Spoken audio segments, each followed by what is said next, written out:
My name is Jessica Birch, and I'm with the Corporation for National and Community Service, and I will be your host for today.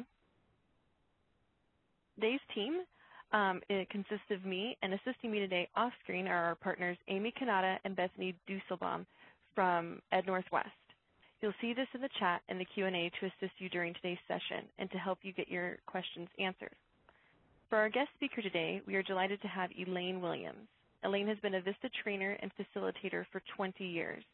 She has served on curriculum committees for creating and refining PSO and VISTA Leader curriculum since 2001.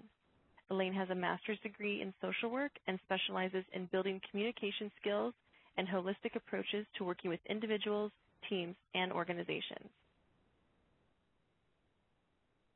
By the end of this webinar, we'd like you to be able to utilize positive inquiry as a method of communicating with your VISTAs, while recognizing any challenges they may have that require increased supervisory support. Recognize the steps that you can take as a VISTA supervisor to implement preventative and proactive supportive responses to ensure that VISTA's successful management of any challenges that might interfere with their role and responsibilities. Identify steps you might take if you realize supervisory support is not enough to manage the VISTA's challenges. Now I'm going to turn it over to our guest speaker, Elaine. Elaine, take it away. Thanks, Jessica. Hello, everyone. I just want you all to know it is a pleasure to be on the webinar with you. And I highly regard the important role of the supervisor in the VISTA program. And so it was really special when they asked me to do this. I'd like us to start by pausing, actually, and reflecting for a moment on when you had a new beginning. All the VISTAs will be facing a new beginning, and many VISTA supervisors will be new to their roles of coaching and guiding VISTAs. So let's just pause and reflect on a beginning that you had in the past, either with a professional job or maybe a big move in your life. And if you would kindly use the chat panel to just describe how you were feeling as you began your new transition. And if you would think about what would have made your transition easier or smoother. So I'm going to give you a moment to respond, and then Jessica will summarize some of them. All right, it looks like we're getting a lot of here: nervous, excited, uncertain, overwhelmed, unsure, unqualified. Someone said it would have been nice to have someone to confide in. They needed support, that they were unsure if their skills actually matched the needs, and they wanted to know what was expected. We also have some happy ones. People were happy and motivated. Looks like everyone's on the same page. Some excitement, some nervousness, some anxiousness.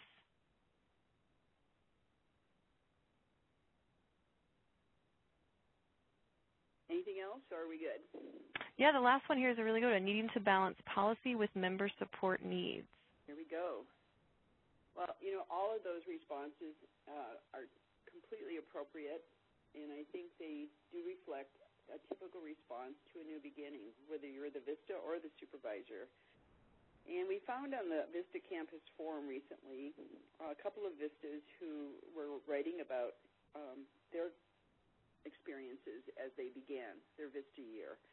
And so I'd like them to just kind of express themselves in their own words, because I think their words speak for themselves. And so we'll start with Jenny. I remember feelings of that first week, ones of excitement, anticipation, and underlying all that, an anxiety. Will I be able to perform at my job? Will I get along with my coworkers? How will I afford coffee on this stipend? How will I learn everything that I need to know? Our first day potluck brought together VISTAs new and old. Together we shared stories. Each of our veteran VISTAs passed on a bit of advice to the newbies. There were laughs and groans and a sense of family that is so important to each and every one of us. During my first week orientation process, my supervisor made sure I learned about the community that I'll be serving. She explained my VAD in detail and even asked for my input. She held a meet and greet with the employees of the sponsoring organization and explained the VISTA program and what I would be doing. She kept asking me if I had all the support that I needed to be successful. It was the little things that she shared, like the location of the grocery store, the photocopier, community-based services, that really prevented me from making mountains out of molehills. That first week really set my expectations for the rest of my VISTA term. I hope things are going well for you and for your VISTA team so far. Okay, so Jenny is expressing some common discomfort with the new beginning, but overall remains positive. In the next example, we reveal a weaker start for our second VISTA, Colleen. My first week was very different from what you described, and this has shaped how I view my year of service overall. During the first week at my organization, I experienced the feelings that you mentioned: excitement, anticipation, and anxiety. For several of us, this experience is our first in the working world. Everything is new and scary. For my fellow VISTA and I, we did not receive such support during that first week, and the excitement and anticipation quickly curdled away, leaving us with only anxiousness and worry about our own cluelessness in this new situation. We didn't have a chance to be introduced to our new community. Neither of us came from it, or even our coworkers, which would have made the transition into VISTAhood so much easier. So far, our VISTA experience has been more of an experiment in sink or swim, with little mindfulness, training, or support from our organization. We are definitely learning a lot from the experience, but it is more stressful than necessary at times. So the cost of a week beginning for your VISTAs is far too high a price to pay. I think we would all agree on that. Instead of being inspired, they may feel resentful, if not hopeless. Instead of building confidence based on the growing clarity of their role, they'll feel confused and wonder why perhaps they even joined VISTA. Instead of feeling like they belong to something greater than themselves, they may feel alienated. The loss is not just the VISTAs, though. It's the organization's loss, it's a loss for community members, and the VISTA program. So as we proceed in this webinar today, let's just keep in mind how important good communication is to the relationship you build with your VISTA from the very beginning. One of the most effective communication skills for supervisors to develop and utilize is something I like to refer to as positive inquiry. This approach is an important means of communicating for the VISTA supervisor because it causes us to reflect on what we need to know and what we need to share with the other person. It always originates from an intention of openness, trust, and a belief that the VISTA has a desire to succeed in their role. I'll share some examples of questions and statements that reflect positive inquiry later, but for now it's important to realize that the communication is free of judgment and implies a desire for a win-win transaction. Empathy is the primary skill required in positive inquiry, along with the focus on the VISTA's unique strengths and potential.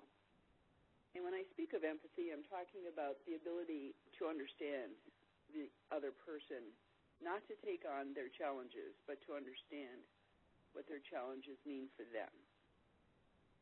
On this slide, Elaine, this is Amy in Portland. I just want to interrupt for just a sec. We're having a hard time hearing you. If you can speak a little bit louder, that would be great. Okay. Thank you. Is this better? Yes, thank you. Okay, sorry about that. So on this slide, you'll see the core components of positive inquiry, and I call your attention to the first three. Achievement of these will automatically lead to the creation of a comfortable, safe environment for open communication between the supervisor and the VISTA. Ensuring confidentiality to the degree possible is an important way to creating a safe environment. The fifth component takes into account the importance of recognizing the VISTA supervisor's unique communication styles. Are they complementary, or do they require adjustments? In the PSO and in the supervisor's orientation, we highlight three styles in particular in each of the workbooks. These include the degree of directness, saving face, and focus, which is about being task-oriented versus relationship-oriented. I recommend strongly that you review these together with your VISTAs, as it will lay the foundation for anticipating needs and expectations for both of you, and keeping in mind that this is always a two-way street. This next slide highlights a very important question to ask ourselves in any circumstance where we are supervising, coaching, or mentoring VISTAs over time. However, it is especially vital when we start to work with them. Beginnings are fraught with assumptions and impressions. Asking this question will provide a strong underpinning for relationship building and understanding. It contributes to the creation of a comfortable, safe environment for open conversation between you and your VISTA. And finally, and most importantly, it gives us pause to reflect on what are we learning about the VISTA and even about ourselves, which will ultimately lead to an increased self-awareness. All VISTAs are experiencing transitions, as we've established, and there are specifically endings and beginnings, both of which produce a certain degree of anxiety. New beginnings are accompanied by the unpredictable and the unknown. This is usually temporary, and so most people feel a temporary tension that dissipates fairly quickly. And if you would look at the left column entitled Typical Coping Symptoms and Patterns, you may be familiar with some of these based on your responses earlier to your reflection. But for some individuals, new beginnings can trigger old fears and or an internal sense of chaos that may linger for a prolonged period of time. And if you would note those on the right side column, called prolonged symptoms and patterns. Accompanying these internal changes may be behaviors that may be difficult to deal with over time. For example, I want to share with you when I've done the VAD session at PSO. For the people who had very little specific information on their VAD, some of them I could coach easily, to develop questions to ask their supervisor at their on-site orientation, or to go and talk with the state rep, and that was sufficient to allay their anxiety. But for other people, these interventions were not sufficient. Following their VAD session, their anxiety continued to grow, and they became very distracted during the PSO. With these VISTAs, we had to take extra steps, like calling for the project plan to give context to their VAD. We had to check in sometimes with the state office to obtain more information about the project application.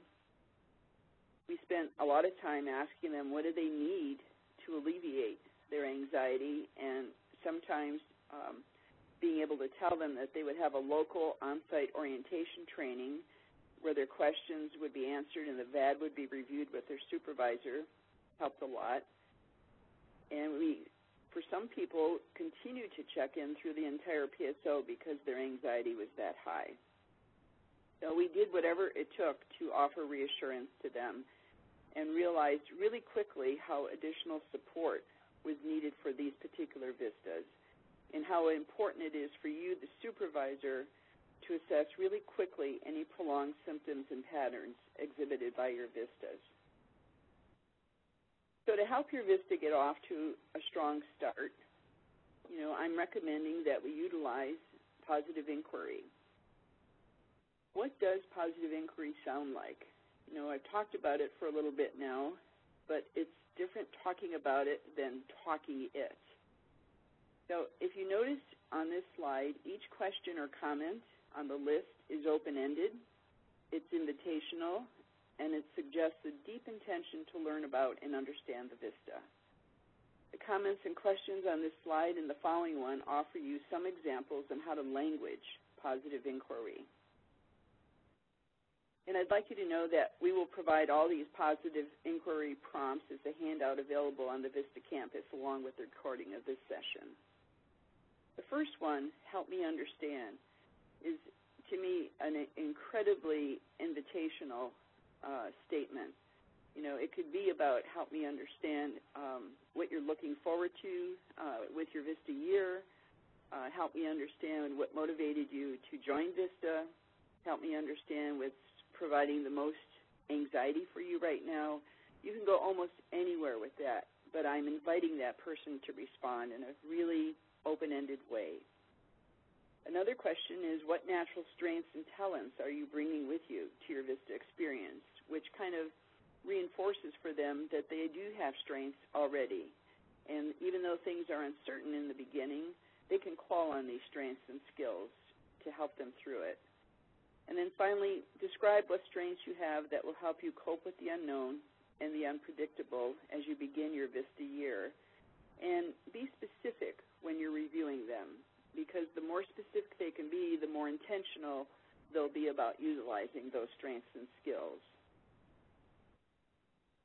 Positive inquiry also offers a great opportunity for you, the supervisor, to role model effective communication, and I can't emphasize that enough. These questions reflect historical as well as current components on this slide. Identifying past successes and coping with new transitions may help allay the VISTA's current anxiety and help them realize they have the capacity to deal with the uncertainties that come with the beginning of their year. And the goal here is to raise their confidence by them realizing the strengths and skills they already have. When I'm feeling overwhelmingly anxious, I don't necessarily go to that place. I go to, I don't know what to do. So this is just a gentle way of connecting them to that part of themselves that really offers strong coping skills. So on the next slide, if you notice how each positive inquiry statement or question allows you to thread the information from the PSO, including the VISTA's individual development plan, which is discussed at the PSO quite a bit, and communication styles. And you can thread both of those into the OSOT that you're going to offer to your VISTA. And here is some more languaging examples for you. Now that we have a sense of your strengths and talents, how have they helped you to cope in the past with new beginnings? Let's talk about what you need personally and professionally to succeed this year. That's a really important area to cover with your VISTA, because it's really saying not only do we want you to contribute to the project, to the organization, to the community you're serving, but we want you to be able, through this experience, to grow professionally and personally. At PSO, you worked on an IDP, an individual development plan. Let's look at it together and see how we can ensure that you achieve your goals. Or as your supervisor, how can I support you in achieving your IDP goals? The question on this slide focuses on establishing clear understanding of each of your communication styles. A style is your natural pattern of communicating. Unlike communication skills, styles are not learned. They are about the innate kind of instinctive way we communicate. And, an example I can give you is, some of us are just naturally more direct in our communication, while others of us are more indirect. Some people tend to listen more, just as a natural part of their style, and others don't. Some people's priorities are to save face, and for others, that is not important. And, the saving face is, something to consider is it rooted in a cultural background or tradition? Some people value task completion and outcome achievement, while others are more relationship-oriented, and we communicate accordingly. What I want to stress is that none is right or wrong or good or bad. However, it is critical to know how similar or different your communication style is from your VISTA's and to make necessary adjustments. Discussing and clarifying yours and your VISTA's communication style will provide you both with an opportunity to make any needed adaptations, and most importantly will help minimize or eliminate miscommunication or misunderstandings, which we all know can happen so easily. While I suggest the majority of VISTAs will feel some nervousness as they begin their VISTA year, there are actually some people who thrive on change and will embrace it with ease. And that was reflected in your responses, for those of you who said happy and looking forward to it and excited. And so not everybody is going to be nervous or tense, but it's important to recognize when somebody really is comfortable with change. it's important to identify these VISTAs and to validate that they truly are able to adapt to change without difficulty. And you can do this by observing their behaviors to be sure there's no dissonance between their words and actions. Some people may have trouble admitting they feel nervous because they experience it as being vulnerable. And this is a kind of different situation, which is going to really cause you to need to assess as early as possible how nonverbal communication, like body language or tone of voice, ability to focus, will verify or contradict their comfort with change associated with starting their VISTA year. And so let me give you some languaging examples again. It would be normal to feel tense or nervous starting a new job or position. Are you experiencing any nervousness or anxiety? If the VISTA were to respond yes, well, what specifically are you worried or tense about? How long does it usually take for you to feel more comfortable with change? What do you need from me as your supervisor to minimize your anxiety and support your transition to your VISTA role? Some people have a high need for control that is heightened when there is a lack of predictability or the unknown is present. And so as a supervisor, you may want to ask them, what are the top 3 things you need to experience or know to feel more comfortable in your VISTA role? I have found narrowing the question to the top 2 or 3 things very relevant to helping them focus and to enter into clearer thinking, because when we're nervous or anxious or tense, the limbic system of the brain is firing neurons, and what that means is the emotional center is, where we're kind of stuck, and our ability to access the frontal lobe where we do our decision-making and problem-solving is minimized. So when I narrow that question to the top 2 or 3 things, I'm likely to get a really good answer and something that will be very practical for both of you to engage in. Some people may say they are not feeling anxious or tense, and that might indicate an individual who thrives on change, as I mentioned. Ask them some questions to just verify that and how they've handled change in the past. Their descriptions should support that answer, and so should their behaviors. In this next slide, I want to really emphasize the importance of providing feedback and follow-up. It is not sufficient to have an inquiring conversation with your VISTA and not provide consistent feedback and later follow-up. The follow-up usually is necessary if your VISTA raises issues that require your ongoing support. For instance, the individual development plan should be discussed on a timely basis throughout their year of service and not just at the OSOT. You can gauge the length and depth of your support for your VISTA and how much they require based on their ability to gain confidence, their clarity about their role and VAD responsibilities, their ability to meet expectations on a timely basis.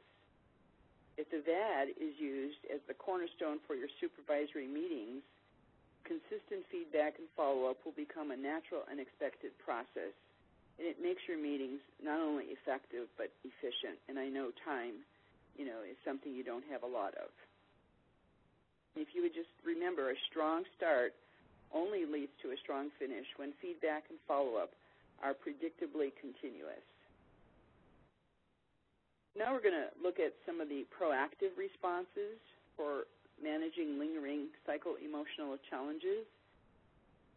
In this section, I will share some responses that might assist you in helping your VISTA better manage any prolonged symptoms associated with carrying out their VISTA role. But let's take a look first at some stress warning signs and symptoms. If you look in each of these categories, you see cognitive, emotional, physical, and behavioral. This slide offers some symptoms that could be short-lived and may not create any major concerns. However, if they're prolonged, they would warrant your attention as soon as possible. If your VISTA is struggling, you need to determine what steps you'll take to offer support to them as soon as possible. Keep in mind that behavioral symptoms are an external way an individual displays internal turmoil, whether it is cognitive, emotional, or even physical. If you are noting behavioral struggles, you may want to inquire about what they are experiencing internally instead of just focusing on their behaviors. And I just want to give you a quick example. Let's say you have a VISTA who is constantly and excessively worried. When we worry a lot, if you just reflect on your own moments when you have been distracted by worry, it's hard to listen, it's hard to understand, and it's hard to integrate information, leading to mistakes and or errors.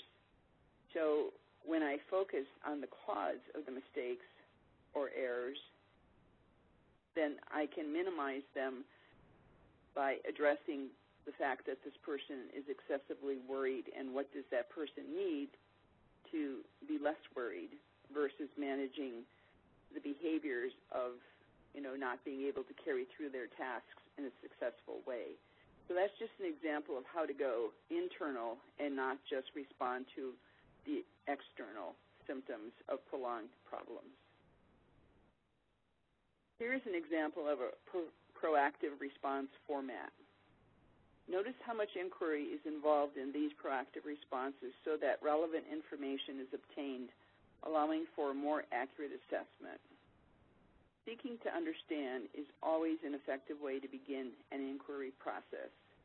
Ask yourself, what information do I, the supervisor, need to know before I can begin problem solving with my VISTA?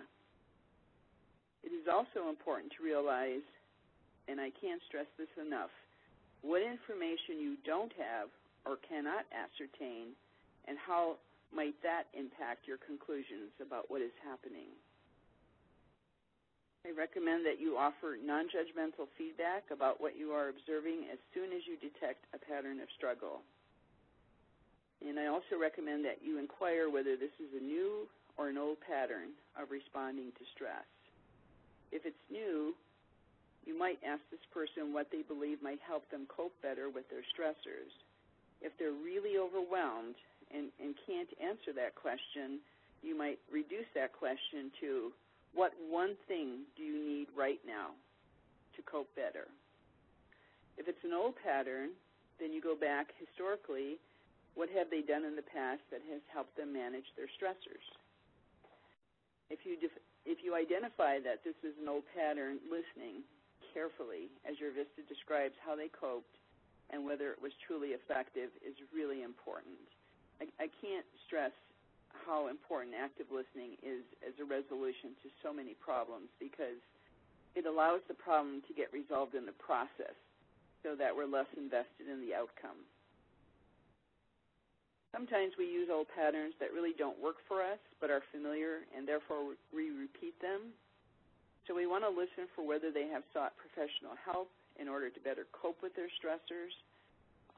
They may or may not mention prescribed medications, supplements, or herbs that they may be taking.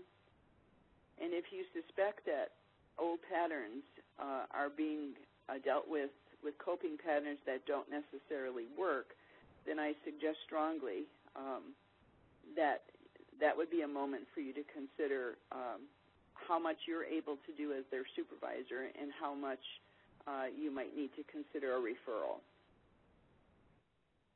Bias-free listening is the key to understanding. Listening is the most fundamental component of interpersonal communication skills. It is not something that just happens, that is hearing.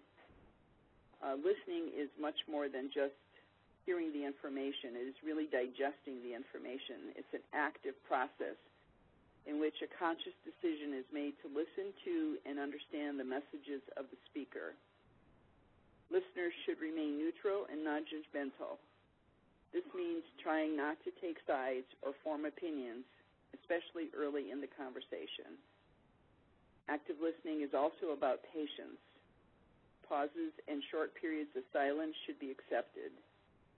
Listeners should not be tempted to jump in with questions or comments every time there are a few seconds of silence. For some people, silence is actually soothing, and for other people, it may be anxiety-provoking. So you need first to determine where you are on that continuum. Active listening involves giving the other person time to explore their thoughts and feelings, and it gives you time to explore your responses. And therefore, you don't want to hurry that kind of period. There's a really great website, skillsyouneed.com, that I'm sure Amy has put up on the URL, the chat room, and I really recommend that you check it out. And the questions you want to ask is, you want to listen for what they self-identify as needing right now. You want to inquire what they believe would help them manage their stress better right now. And you want to inquire if there is someone they know who they could talk to about their stress level. And that, it doesn't necessarily have to be a professional or a mentor. It could be a friend. It could be a parent. It could be somebody that they confide in on an occasional basis, but you do want to explore that. And so you want to listen for information about whether they have been or are in counseling.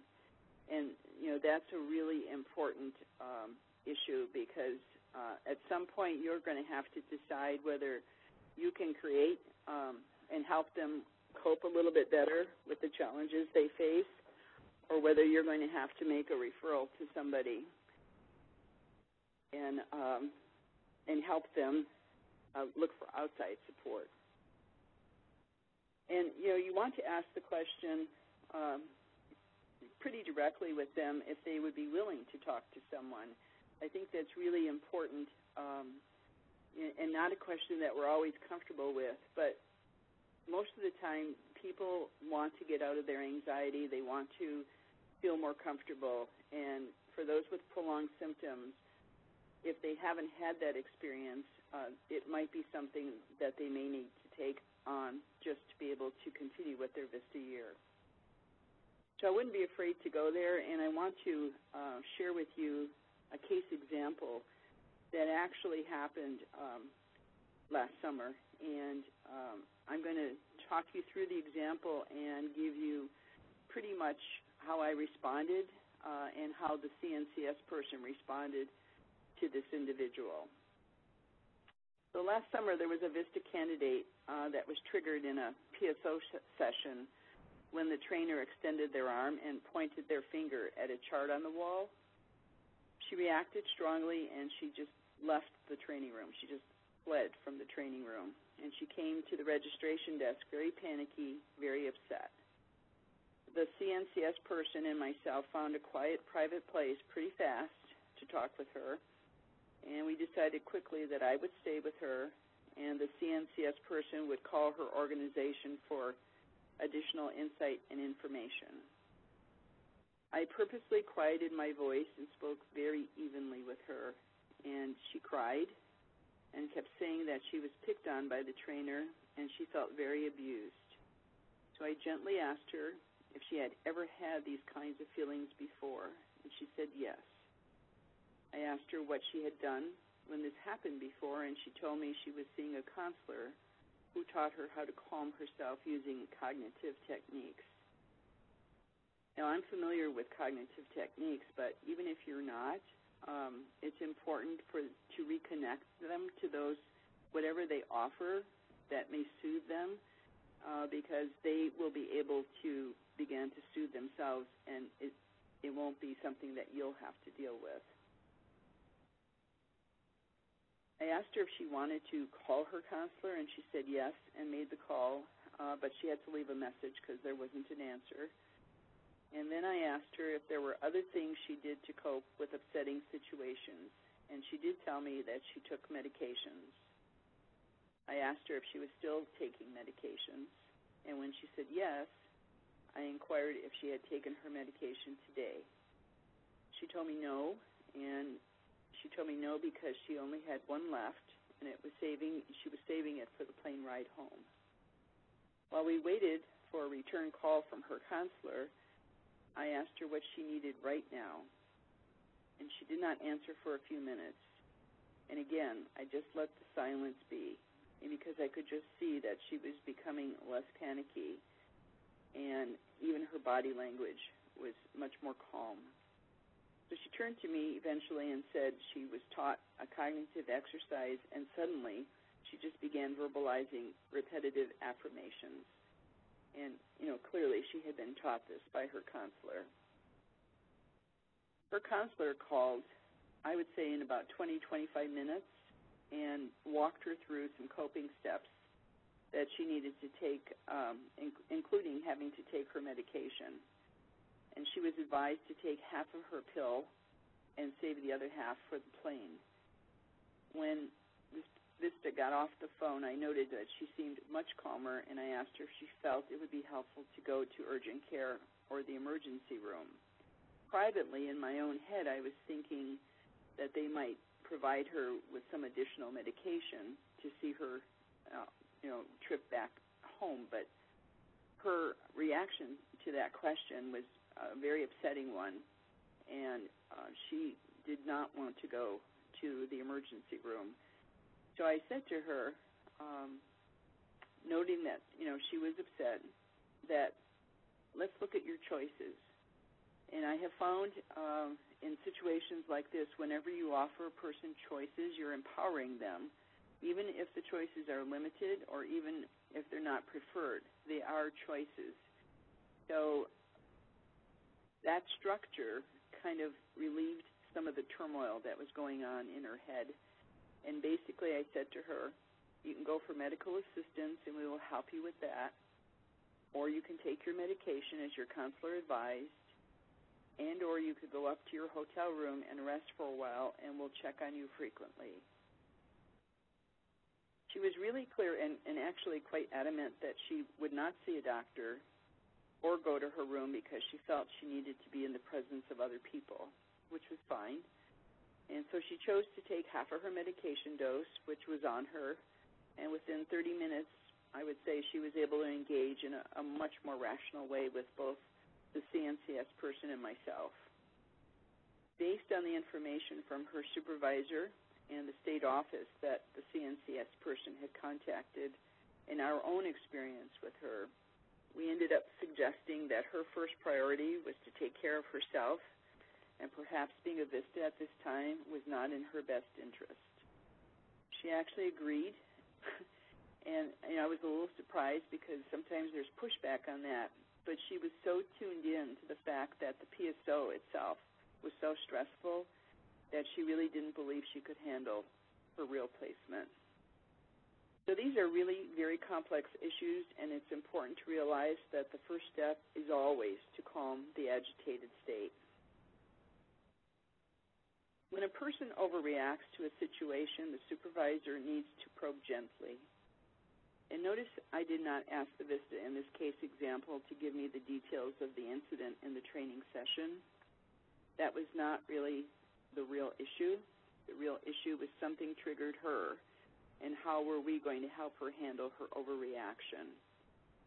And, of course, the first order of business when we're in an interaction like this is to help that person feel safe. So if you notice, it's not really great up on the screen. There's a picture of a brain, and there's an area in the darker purple called the hippocampus and the amygdala. And when a person goes into overreaction, those two areas of the brain, one diminishes and one swells. And so the neurons have trouble leaving that section of the brain and accessing the frontal lobe. So until that area of the brain, which we call the limbic system, that purple-blue area, until that part of the brain is calmed, you really can't rationalize solutions with anybody. You have to really deal with the agitated state, as I mentioned before. So here are some questions that I would include, if something like this repeated, is do they have a history of trauma? And this person clearly did. Or have they, do they have PTSD? And if yes, are they being triggered somehow? And that's what you have to look at, that hand going out. Unfortunately, she was sitting right near that trainer when that happened, and it just initiated a panic response in her. And the issue with that part of the brain swelling and or getting smaller, those two parts, is that time is no longer real to them. So their overreaction is because they have gone back to the initial reaction, and that's what you're getting. They don't realize that today is March 17th. Whenever that initial reaction occurred, that's how they're responding internally. So are they being triggered? And if they're not being triggered, then you want to inquire whether this is a new or a recent pattern. And you also want to inquire if they have a network of positive professional and social support people, or are they isolated and alone? And too many times I've heard candidates at PSO say they don't really have anybody, and that's part of the problem too. So that support system, we either have to make a referral so they can feel like they have one, or we have to connect them to the support system they do have. I think this is really important to consider in the recruitment phase, and not just when your VISTA shows up after PSO. We want to pay attention to anything that suggests a history of trauma that might require additional support on their part as they begin their service year, and as they even consider whether they want to join VISTA and your program specifically. Supervisors should let candidates know if they have any concerns at the PSO, that they can contact the on-site VISTA PSO training coordinator for extra support, and that they'll be available to them. And it would be important also to notify that training coordinator if you believe that a VISTA that you're sending to PSO might need additional support. Individuals with a history of trauma or PTSD are really sensitive to being triggered. Even the most innocent stimuli can trigger them. And so I urge you to learn more about PTSD and other types of trauma by Googling the neuroscience of the brain /PTSD.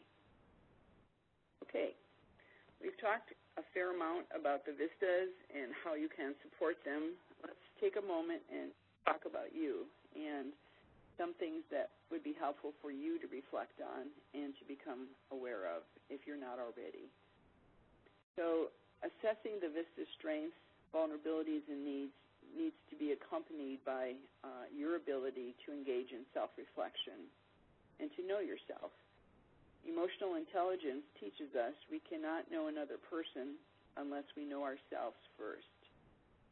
Self-awareness is the key to understanding ourselves and then other people. It's pretty impossible to really know someone if we're not in tune with our own self. So on the next slide here, we are here, are 5 questions for you to ask yourself as you begin supervising your new VISTA. Again, emotional intelligence suggests self-awareness. When we really engage in increasing that aspect of ourselves, we offer ourselves choices to better manage the things that we enjoy, as well as things that challenge us, as well as the things that subtract from us. And when we heighten our self-management abilities, we become much more self-motivated to reach for our potential. And that's true of every person. And when we do that, it grows us both professionally and personally. So most people with psycho-emotional issues respond well to feedback, to consistency, to predictability, and to structure, which is number 4 on this slide. And what it does, when you can't offer them that, is it diminishes the mental strain and the chaos they feel in that limbic part of their brain. So some of the reflections I want to ask you right now, I'm just going to ask you in your own mind to think about the answer to these 5 questions. How comfortable are you as a supervisor dealing with your VISTA stressors? Just ask you to reflect on that for just a moment. How strong are your own boundaries? Are you easily threatened, or do you feel internally confident? Or do you fall somewhere in between? Is your communication style around power, saving face, and focus complementary to your VISTAs? Have you even asked yourself that question or discussed it with your VISTAs? You tend to offer consistency, predictability, structure to help your VISTAs manage their task assignments? And most importantly, do you offer non-judgmental feedback? How easy or hard is it for you to do those things?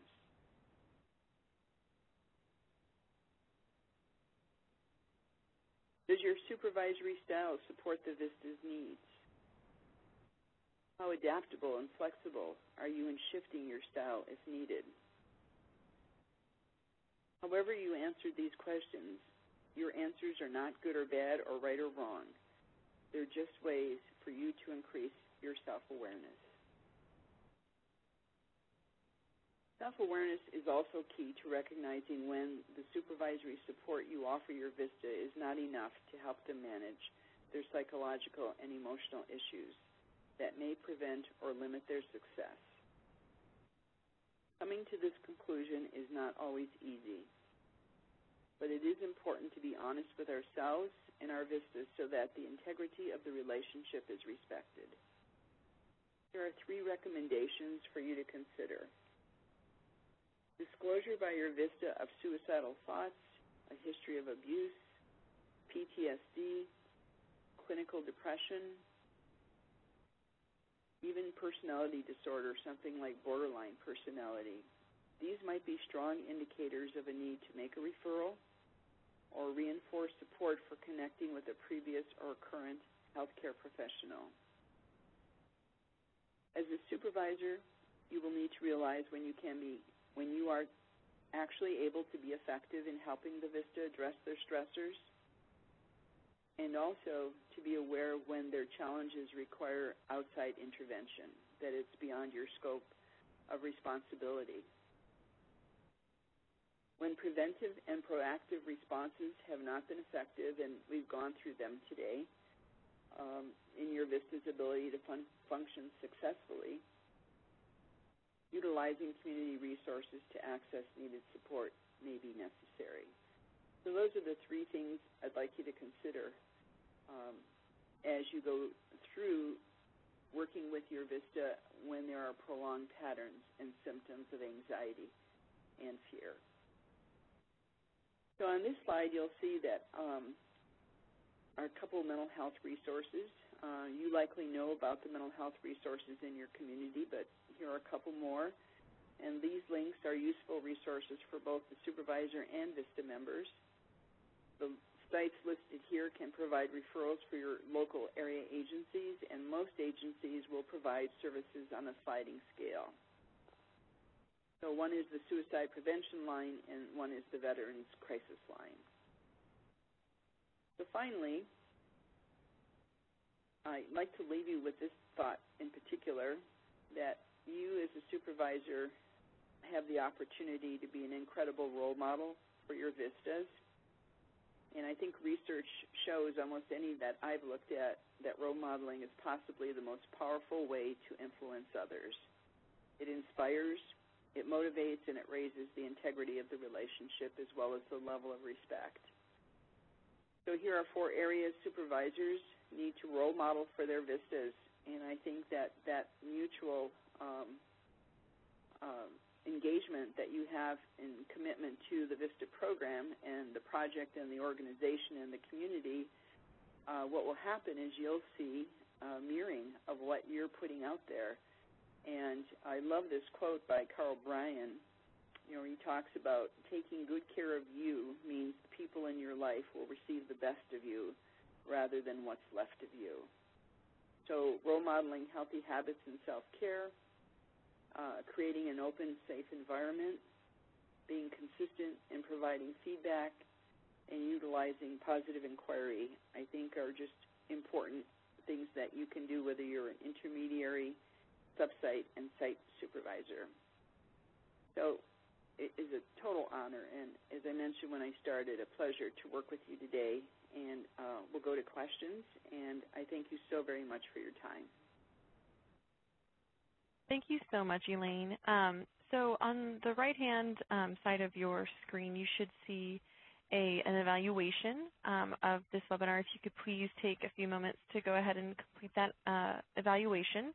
As you're doing that, we are going to answer some of the questions that you had during the webinar and any questions you have afterwards. You can ask a question using the Q&A panel located on the bottom right corner of your screen. At this time, I'll ask the operator to join us and share instructions on how to ask questions via the phone. Operator? Certainly. If you would like to ask a question, you may press *1 on your touch-tone phone. Please remember to unmute your line and record your name. If you need to withdraw your question, you may press *2. So one moment, please, while we wait for participants to queue up. Thank you so much. And while we wait for calls to come in, we do have a few that came in through the chat. So the first question that came in here was, how is it recommended to discuss cultural differences between the VISTA member and their target population? If they were born and lived in another country and are assimilating into their current city, how do we ensure their success? So Elaine, what kind of advice or tips would you give for that kind of question? In terms of the VISTA assimilating into community they're serving, where the culture is different from the VISTAs, I think one of the first important things is to be a good observer. When you think about entering any new community, typically we need to discover the culture of that community, whether they're people who are from this country or from outside the country. But if they're from outside the country, then we really need to take in a lot of new information. So observation is one way. Finding leaders in that community who might be willing to teach us and be mentors to us is another way I would do that. I would probably do some research on that particular culture and try to self-educate myself as much as possible. But I would enter that community more as a guest and not immediately jump to the conclusion that I'm an automatic member because here I am in the VISTA program. And when I think about the VISTA Legacy video that we show on opening night on the PSO, there are several parts of that movie that show other cultures, and the VISTAs talk about how much time they had to spend to just getting to know them, and that could not be rushed. So the first part is about relationship building, and I do believe that finding formal as well as informal leaders in that different culture is a good way to begin. Thank you, Elaine. We'll do one more question here from the chat before we go over to the phone. We had a question, does the ADA preclude asking about PTSD or other mental illness diagnoses? If someone does not self-disclose, how would one structure the inquiry to understand what is happening with the VISTA while being aware of the legal privacy rights? Great. That's an excellent question, and it's a tough answer. In my example, the case that actually happened to me, if you notice, I just followed her cues. Generally speaking, we know that something unusual is happening for a person when they're in overreaction mode. And we can't jump to any conclusions except, to be aware that this is outside, the norm. So what is happening here? And as I said when I was describing that case, is I don't want to get caught up in the details of what happened. The prompts need to be, what have you done historically? Has this ever happened to you before? What do you think might help you right now? And depending on what their answers are, you really have to come off their answers. It is possible that you may not find any information that is going to be helpful, but you still need to bring that person to a calmer state. And so sometimes, it might be as simple as saying, can we just sit down and just let this pass and give this some time, and then we'll talk. Forcing the situation would probably be the worst case scenario. Being unsure of what you can or cannot ask makes this very complicated, and it seems like active listening might not be the most potent way to respond, but quite honestly, in my work with people with trauma, active listening is a very potent way of, because what you're doing when you're listening to them is you're trying to understand them. And if they're going to share anything with you, it's going to be because they're starting to trust you. And they're starting to trust that you really care about them and that you just really want to know how to help them or support them. And so it's not so much as just asking questions for questions' sake. It's inquiring to totally understand this person. And sometimes I have just seen through eye contact and body language that they get that we're caring about what's happening to them.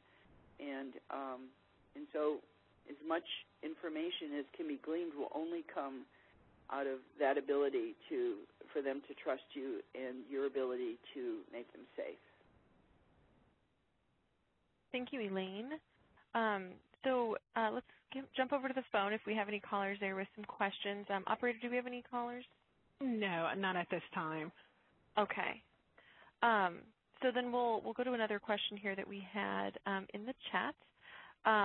It looks like it was already answered, but Elaine, we'll see if you have any additional things to add. Someone asked a question in the chat. I have to supervise a VISTA member that has PTSD, and recently it has become more of an issue.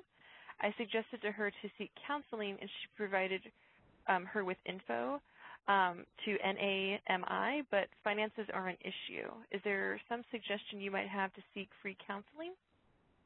Well, what I have found in most communities is United Way is an organization, believe it or not, the American Red Cross, too, are organizations that really have the pulse of what is available in the community. United Way just has always somehow helped me when I've needed to find a resource for somebody or help them find their own resource. They know what the nonprofits are in the community. They know if somebody would be eligible for some kind of counseling at sliding scale. So that's what I would access. American Red Cross, but United Way I have found great success with. And sometimes there are agencies like child guidance clinics or family guidance clinics who may not have a sliding scale, but they may know who in the community might offer support and where a fee is not an issue. So you may just want to call some of them directly. Thank you, Elaine.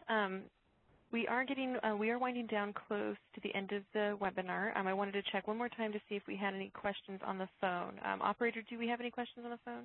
No, not at this time. Okay, so that looks like a good place to kind of wrap up for the day.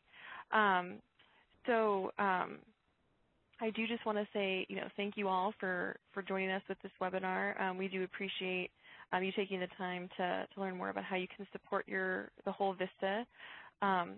We do have another webinar coming up next month. It's Beyond VISTA, Project Sustainability Approaches and Strategies. That webinar will be on April 21st from 2 to 3 p.m. Eastern Time. We do hope that you can join us for that webinar. And please don't forget to fill out the evaluation. We do like to hear your feedback so that we can improve our webinars in the future. And once again, thank you so much, and have a great rest of your day.